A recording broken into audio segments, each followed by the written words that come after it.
16 फेब्रुवारीला विशेष अधिवेशन बोलावलं जाणार आहे। या अधिवेशनामध्ये मराठा मागास अहवाल मंजुरी दिला जाणार आहे।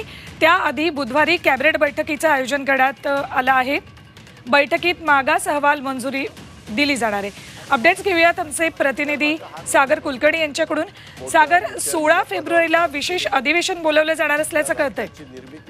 येत्या 16 फेब्रुवारीला एक दिवसाचं अधिवेशन बोलवण्यात येईल असं समजतं। यामध्ये मराठा समाजाच्या मागास असल्याच्या संदर्भात जो सर्वेक्षण करण्यात आलं आहे त्या संदर्भात अहवालाला मंजुरी दिली जाईल आणि जी जरांगे पाटील यांची मागणी आहे त्याला शासन कुठे ना कुठेतरी कार्यान्वित करत आहे, त्या दृष्टीने पावलं टाकत आहे हे दाखवण्याचा देखील एक प्रयत्न असेल। तत्पूर्वी मंगळवारी किंवा बुधवारी पुढच्या 2 दिवसांमध्ये राज्य मंत्रिमंडळाची बैठक होईल। त्या बैठकीत देखील जे सर्वेक्षण करण्यात आलेलं आहे त्याचं सादरीकरण केलं जाईल। त्याच्यामध्ये मराठा समाजाचा मागास आहे याचे काही पुरावे सादर केले जातील आणि त्याला मंजुरी देखील दिली जाईल असं सांगण्यात आलेलं आहे। ठीक, धन्यवाद सागर संपूर्ण माहितीसाठी। तर या अधिवेशनामध्ये मराठा मागास अहवालाला मंजुरी मिळण्याची शक्यता आहे।